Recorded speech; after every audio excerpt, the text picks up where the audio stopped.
मुगल दौर के ज़माने में पंजाब के शहर गुजरात में एक मशहूर कुम्हार रहता था, तुला कुम्हार। उसके बनाए हुए बर्तन बादशाहों और अमीर लोगों के घरों में इस्तेमाल होते थे और उसकी एक ही बेटी थी, सुहिनी, जो अपनी खूबसूरती और समझदारी के लिए मशहूर थी। दूर बुखारा के शहर में एक अमीर ताजिर मिर्ज़ा अली रहता था, जिसकी एक ही ख्वाहिश थी कि उसका अपना बेटा हो। एक बुजुर्ग ने उसकी दुआ कबूल की, लेकिन एक बात कही कि 16 साल की उम्र में वो बेटा उससे जुदा हो जाएगा। वक्त गुजरा और एक बेटा पैदा हुआ जिसका नाम रखा गया इज्जत बेग। वो ऐशो आराम में पला, लेकिन उसका दिल हिंदुस्तान की तरफ खिंचने लगा। आखिर वो सफ़र पर निकल पड़ा।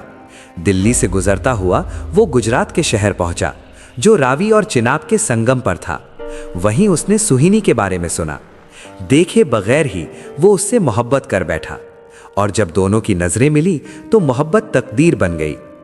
इज्जत बेग ने वापस जाना छोड़ दिया और वहीं रहने लगा। धीरे धीरे उसने सब कुछ खो दिया, दौलत, शान, पहचान, और आखिर वो एक सादा भैंस चराने वाला बन गया। अब वो मेहर के नाम से जाना गया। भैंस के बहाने उनकी मुलाकातें होती रहीं और मोहब्बत गहरी होती गई। मगर मोहब्बत छुप नहीं रहती। सुहिनी के घर वालों को पता चल गया। मेहर को निकाल दिया गया और सुहिनी की जबरदस्ती शादी कर दी गई। मगर दिल जुदा ना हो सका। मेहर फकीर बन गया और चिनाब के दूसरे किनारे रहने लगा। हर रात वो तेज दरिया को पार करके सुहिनी से मिलने आता। अंधेरी रातें, तूफान, कुछ भी उसे रोक न सका। एक रात जब उसके पास देने को कुछ न था, तो उसने अपने जिस्म का हिस्सा काटकर सुहिनी के लिए लाया। इस कुर्बानी ने सब कुछ बदल दिया। अब सोहिनी खुद दरिया पार करने लगी। हर रात मिट्टी के पके हुए घड़े के सहारे वो मेहर से मिलने जाती, मगर तकदीर ने आखिरी इम्तिहान रख लिया था।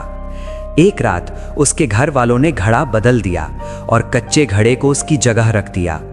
उस रात तूफान था, तेज हवाएं, बारिश, जैसे फितरत भी उसे रोक रही हो। लेकिन सोहिनी रुकी नहीं। वो दरिया में उतर गई।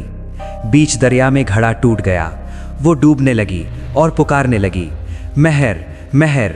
उसकी आवाज़ सुनकर मेहर दरिया में कूद गया, जख्मी, कमज़ोर, मगर मोहब्बत से भरा हुआ। और फिर चनाब की गहराइयों में दोनों एक दूसरे से मिल गए। आखिरी दफ़ा एक दूसरे को गले लगाए वो पानी में समा गए।